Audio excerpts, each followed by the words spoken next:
Damn, this zine has so many similarities with my life. I wonder if it does with yours too.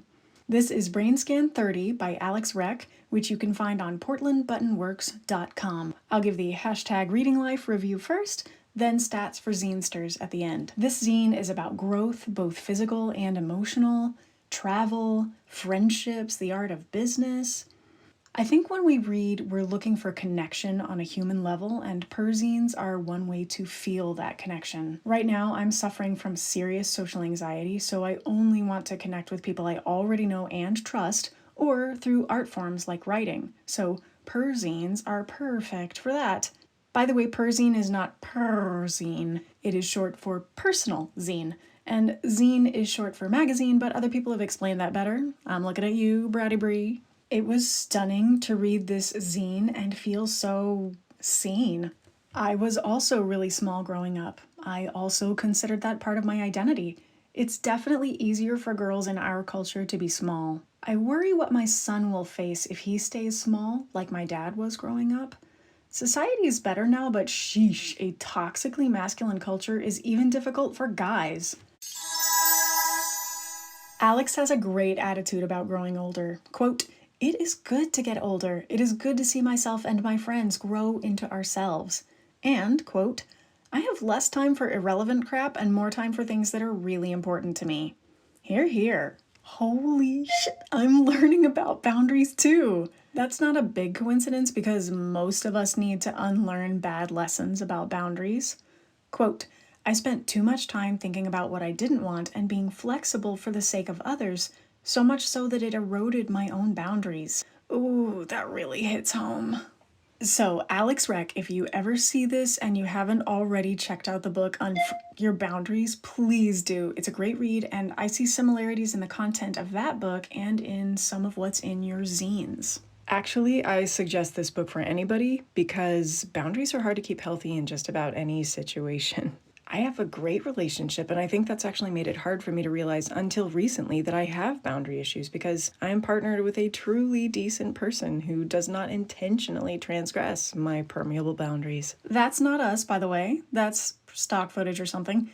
This is us. Dang, Alex, I also was a Christian. I also deconverted in my 20s. I also was a youth counselor in my church. This is getting uncanny. Here's an interesting zinger about Christianity, but also in the right light, it's about a lot of societal structures. Quote, "Christianity was built by dudes who had power to abuse, just like everything else in the world." The author and I do differ. I mean, we're not the same person, just separated by a decade and some distance. I was good at educating, probably because I had a performing background, and I loved it because it's part of how I learn, like the Feynman technique, where you know you've mastered something if you can also teach it at multiple levels.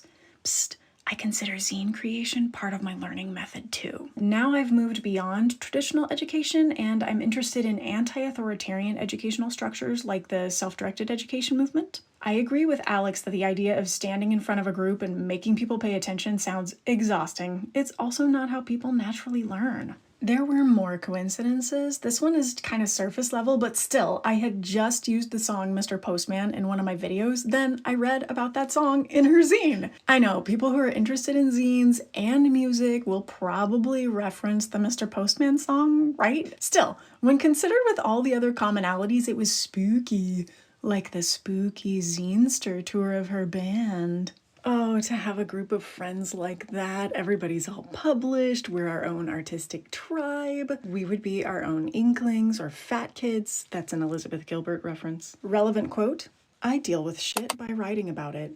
Yes, put that on a t-shirt or a button. This is why I have some long format zines I hope to share with you guys soon. Quick note, in my review of Brainscan 31, I mentioned the theme of Alex and her parents developing mutual respect, and that is also in this zine, which is nice. Now, stats for us zinesters, or we zinesters, but not we like tiny, like just stats for zinesters. This zine is 4¼ by 5½ inches, and as you might have seen in my review of Brainscan 31, that is half of a letter or A4 size paper folded in half again. It's 32 pages long, which you might notice is a multiple of 4, which is pretty much a necessity when you fold a piece of paper in half. You're gonna have 4 sides. This zine is going to be a challenge for a lot of people visually, especially people with vision differences. It has very small font, and some of the lines, in my copy at least, were almost illegible, and some of them I couldn't read at all. I learned something from the intro of this zine that I think is important for all artists. Don't apologize for your work coming out whenever it comes out, whether it's a podcast or a video or a blog or a zine or visual art. Turn that shame into gratitude. Thank people for purchasing or for waiting or for being understanding.